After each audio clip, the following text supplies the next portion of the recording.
Hello, welcome to the Dungeon Rollers Podcast. I'm your host Justin.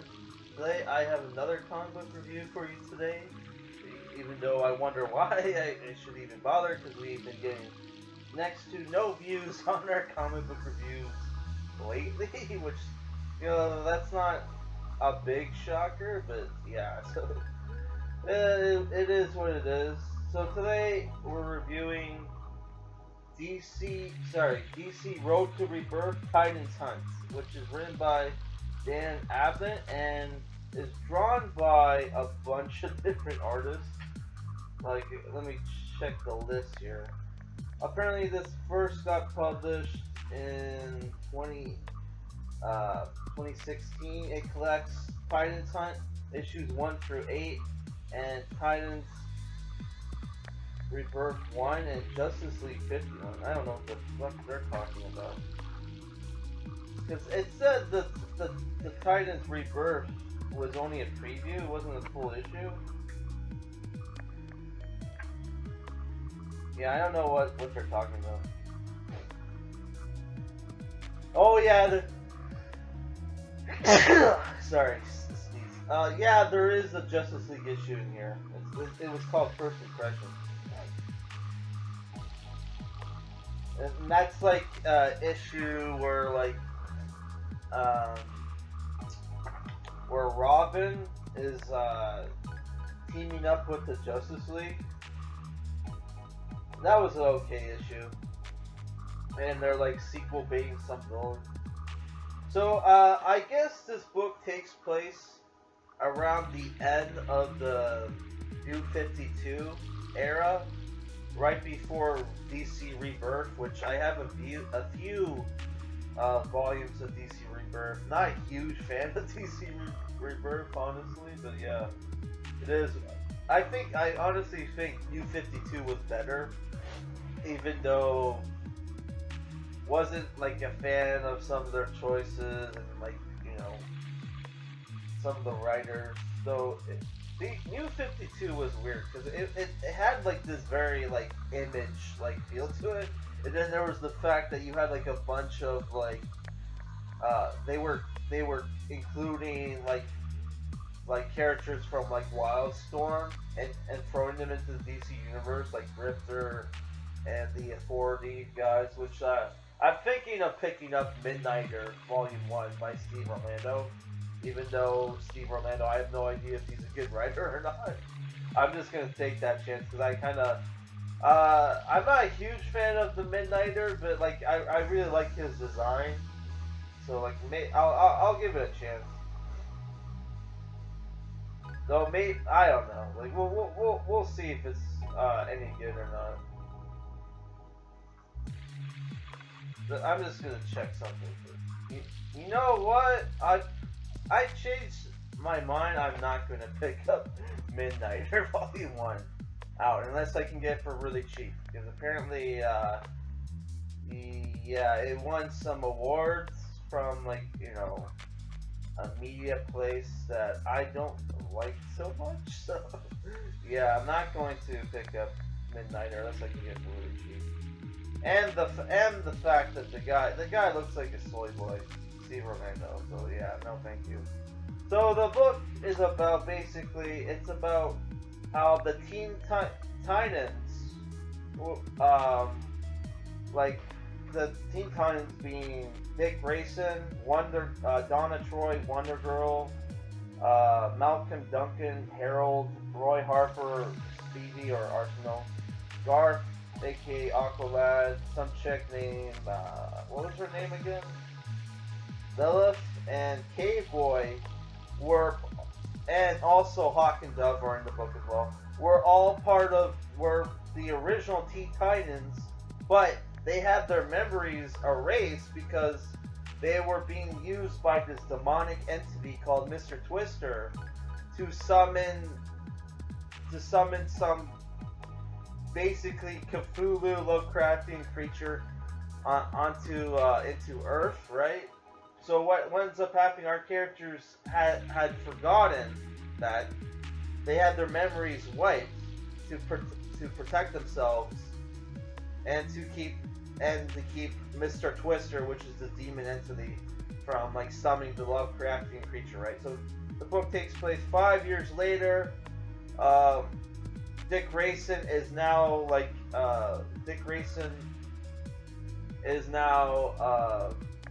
a secret agent man who doesn't remember any of the other Teen Titans.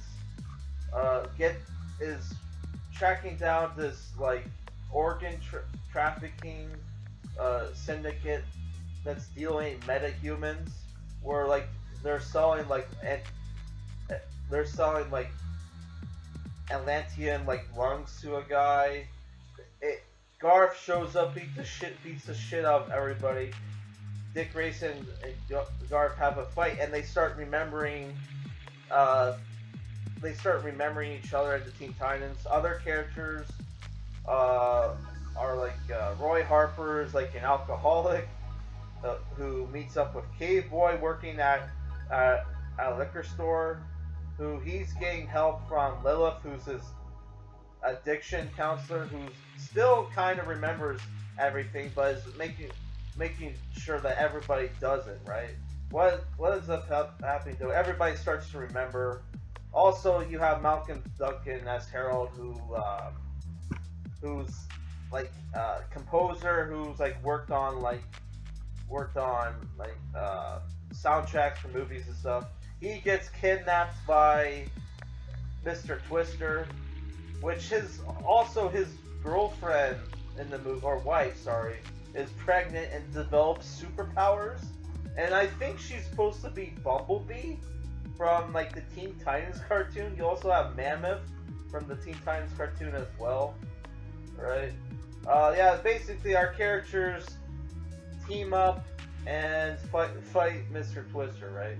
All at the same time, like, you know, remembering like stuff that happened, you know, each other.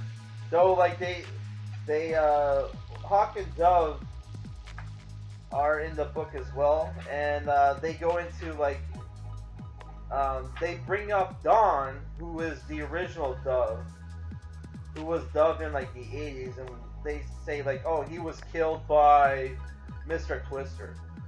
Also, you have these villains from this mercenary company called or group called Diablo, which one of them is this like SJW green-haired girl who turns into a killer cyborg.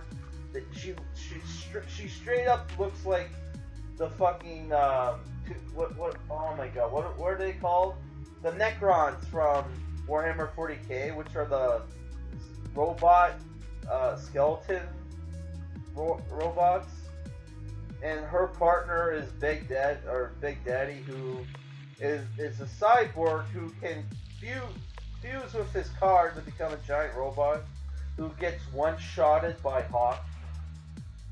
Like Hawk's pretty cool in this book, man. It makes me almost want to reread my Hawk and Dove issues that Rob Liefeld worked on, which were fucking terrible, by the way. And like, you know, the art was very shitty, but it almost makes me want to check it out.